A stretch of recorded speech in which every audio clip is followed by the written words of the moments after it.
I think sometimes the paths align. And it's like, oh, okay, cool. It makes sense financially, and we can also do some good. But they're never going to do any good without the financial makings. I personally don't believe that, say, Disney had any need to do good. Like, people, especially... She didn't like being so much. He said, fuck the people. No, my thing is, first of all, these people have Disneyland, okay? Yes. The point being that black people have been spending their money on Disney with or without black characters. Yeah.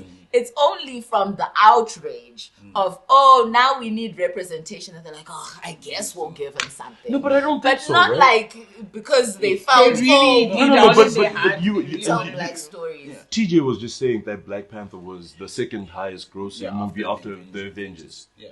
Someone did market research and knew that this is a thing that's going to work. And the factors may have been that black people are going to rally behind it. White people are going to be afraid to criticize it. Yeah. So now all of a sudden it has 98% on Rotten Tomatoes or whatever, and it's getting traction and people are going to watch it, and we're going to make sheets. Yeah. So it's like, okay, I don't think it was necessarily the pressure. What the pressure might have been was, oh, look, there's a demand for this, so let's make it. But I don't think it was like, if we don't do this, people won't go to Disneyland. You know what I mean? Like, But then, like, there's something that you mentioned, Dennis, and I'm quite interested in it. So, is there a point at which, like, the push for diversity actually gets insulting?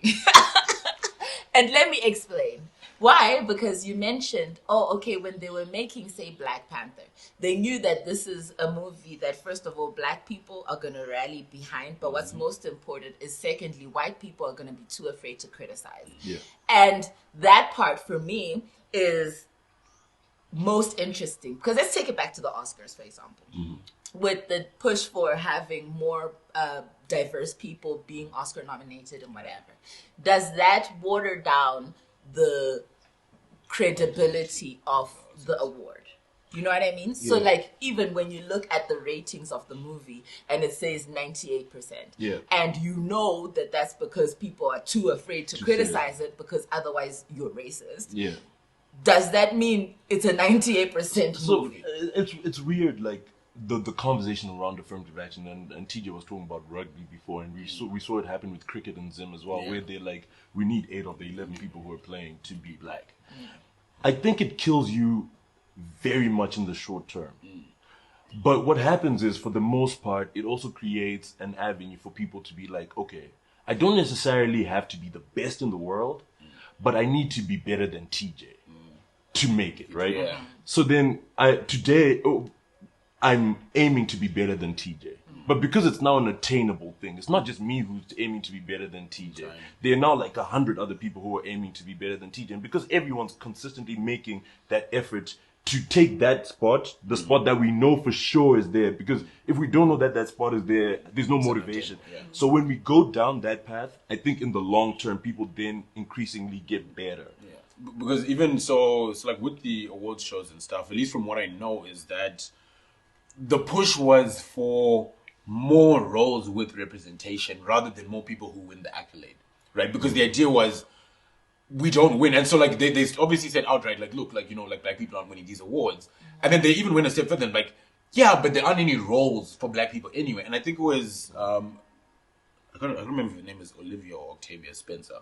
And she's the one who said it, right? Where she was like, there aren't enough roles for us, and that is why we don't win these awards. Because I've won my Oscar because I was playing a maid, right? Mm-hmm. And, you know, and it's like, we don't have enough roles for us to actually be considered amongst everyone else, right? So I think to Dennis's point, honestly, I hate it, right? And I really think it's like, because like my outlook, I'd probably say just even like on life in general is, don't bring the bar down so I can compete. Right. Right. Like, if I'm going to win, and if I'm going to win something, I want to win at the level that everyone else was winning at. Yeah. Right. And it's like, no, but you have to create pathways and this and that.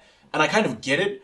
But again, it then gives that person who's standing at the top and be like, yeah, but you only got in because. Yeah, it almost feels even- condescending. Exactly, Exactly. right? Like, and that's why I'm detrimental. asking, because Yeah. does it not have the reverse effect? Because in a way, it feels like a setup. Yeah. So, for example, when you're saying like, so you have your Black Panther, Yeah. even the first one. If I'm being honest, Yeah. barely Yeah. okay. Like Yeah. it was okay as Yeah. a movie. It The was second, alright. the second one, don't waste your time. But like when you watch it, even the second one actually, when you go on Rotten Tomatoes, it's like in the 90s in Yeah. terms of like approval rate or whatever. And like to me, it substantiates the argument that Black stories are shit. Yeah. Thank Because you. we're Yes. giving 90% to what we know to be a shit movie, Yeah. and will make people be like, well, this is the best that you can produce, and that's your 90%. Do you know what I mean?